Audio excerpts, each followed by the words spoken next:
Why does the establishment, we're not sure with these new cases, others have been confirmed, but why do they like to stage these shootings? As a pretext to bring in more troops? Well, Britain, under the Labour governments of Tony Blair and now Gordon Brown, Britain has gone much further down the road to a police state than the U.S. even. Part of it is that the parties are controlled top down by the parliamentary whip system. The other thing is that you haven't had mass movements. You haven't had the kind of thing that you've seen in the U.S.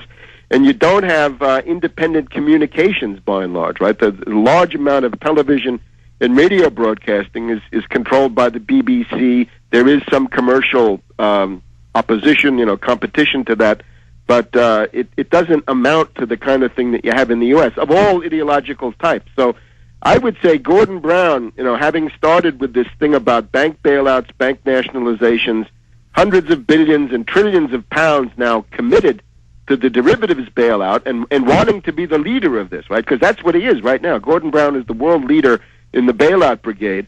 I think they're tightening the screws and they're looking for pretexts for more and more police state controls inside. That's right. Peaceably, the people of Ireland are moving to kick British forces out and get true sovereignty. And this violence is the best friend of the establishment. It's turned out most IRA was commanded by British intelligence, and they would threaten their underlings with death if they wouldn't go out and commit shootings and bombings.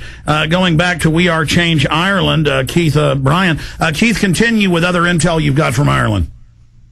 Well, basically, I was just scouring the newspapers. I was just, randomly Googling what the MOs would be, and that's how I came across this stand down, or these guards standing by. And the minute I saw that, I went, that does not sound right. I mean, they're guards, they're part of the security forces there. They would at least retaliate somehow, which they never did, and they stood down. And when I see that they stood down the second time after the bullets were fired, when the actual attackers came in for another round of shooting, that they actually still stood there. And when I saw that was very suspicious. And not only that, we have one gentleman called Patrick Mercer. He's a former infantry regiment commanding officer, and he is now chairman of the Commons Counter-Terrorism Subcommittee.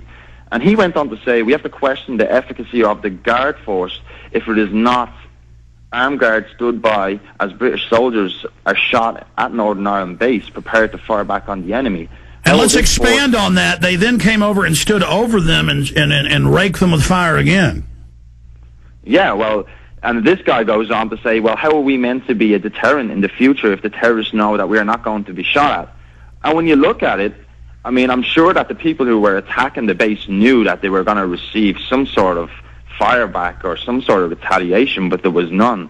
Yeah, that's a key point. Why would they waddle up after shooting them in the distance and then stand over them and shoot them again right up at the gate of the base, not thinking they'd be fired upon, knowing there was armed forces in there? Yeah, not just that. They also were waiting there, Alex. So that, I mean, I'm actually reading Army reports here, and I don't know who the person is. It's coming from the Australian and various other news sources, but they're scrutinising the situation. They're saying, well, why was there no armed guards coming outside the base to collect the pizzas? That's normal protocol for people with weapons to come outside in case there was an actual attack. And there was none of that, and the security didn't do anything. And so you have these individuals just go up at random, by chance, catch these people collecting pizzas outside from Domino's, and they get sprayed with bullets. And one article goes on to say around 60 to 70 rounds were fired, so that's a substantial amount of ammunition being used against these 6 individuals, which, thank God, no more than 2 were killed. Yeah, that's 2 1/3 banana clips sprayed into them.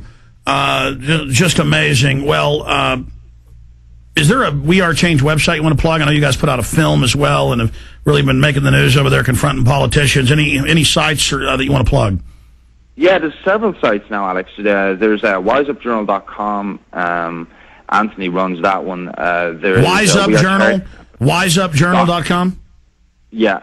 There's wearechangeIreland.org. There's also another website called wethepeople.ie. So there's a few other websites there, and there's links to others, and it's quite interesting what's going on recently, and it's reminiscent to what we once knew in the past, and it's kind of being brought into the present now. And I feel, Alex, if this goes on, basically there will be British troops back on the streets up there because they're not going to stand by while British soldiers are being fired upon. And, you know... And now they've killed a police officer last night, too. Yeah, basically, what happened there was somebody threw a stone or a brick through some person's window. Maybe that was a tactic to draw the police in. But one police officer who has 22 years of experience in the police force up there, who must have seen quite a lot, he arrived up on the scene, and basically when the car came to a standstill, somebody come up from the rear window and just unloaded into the car, and I think he was shot in the head, and he died instantly. Well, it's on record. The British do most of this. They've been caught red-handed. We'll talk to you in the next few days as this develops. Thanks for your great information. And We Are Change Ireland. Alex, take care of yourself, and bye to Webster. Bye-bye. All right, take care, Webster. We're going to come back in a final 5-minute segment and talk about if the Depression continues to unfold, if we're not able to turn them around, what do we do then? I know you're saying work to change it now, but how would we extricate ourselves from the crisis if it's allowed to continue to deteriorate over the next 6 months to a year, which is clear they're not going to change course. We're going to force them later to, but you can see the energy of the people versus the establishment, and you can see the trajectory, and it's clear it's going to stop. It's going to take more time to stop this juggernaut of destruction, financial destruction, from rolling forward. Also, will they hit Iran? They're beating the war drums for that yet again. I'm Alex Jones. This is the Genesis Communications Radio Network. Webster, as we launch the film coming up in the next few days, I want to have you back on next week to break it all down after you've had a chance to see it. We'll give you a PrisonPlanet.tv membership. You don't have to wait to have the DVD shipped to you. And you can go up there and watch it in super high quality and give me your review of it. I think you're going to be extremely pleased with it. We just get better and better at making these films, and Obama's given us plenty of material to make it. We've got a short circuit their agenda right now. This Republic's going to make it. But that final question. We're growing opposition. What they're doing is very unpopular. He's going to run out of gas in the next couple 100 days, but they're going to do a lot of damage in the meantime. And I don't think they're going to be implementing your plan anytime soon. So what do we do down the road when things are 10 times worse?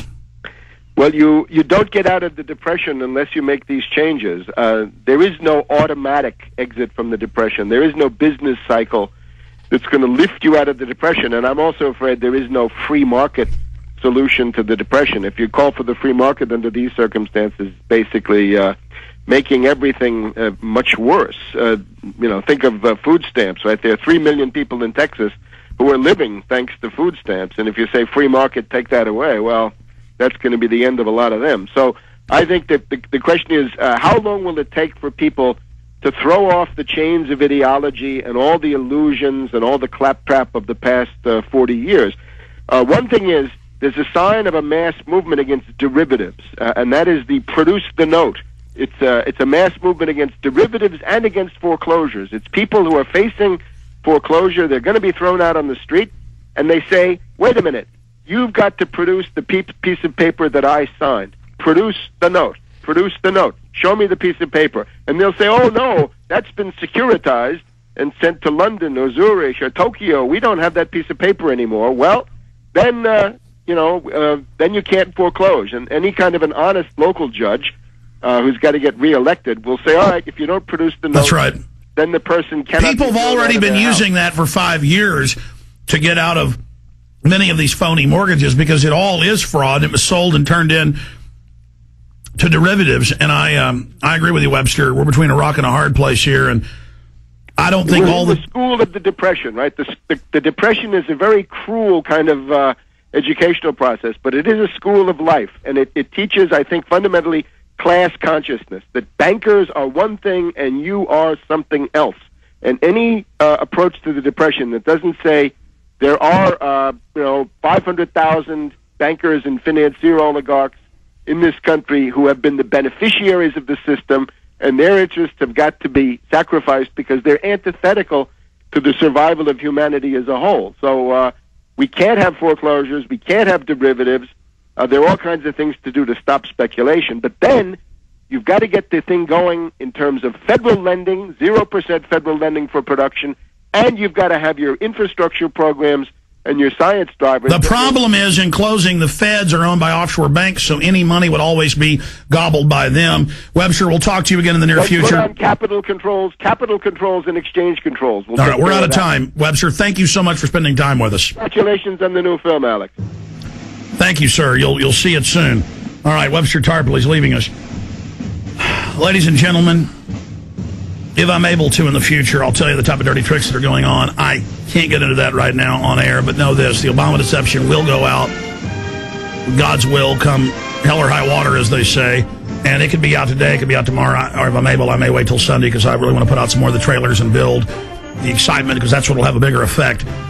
Just know this, we are fighting, and we need your prayers here, ladies and gentlemen, because we are going toe-to-toe up against the New World Order. I had Ron Paul on, a bunch of other powerful guests today. The rebroadcast on the audio stream starts in 70 seconds. One place, Infowars.com, and on the M&FM dial. God bless you all. Thank you for listening to GCN. Be sure to visit GCNlive.com today.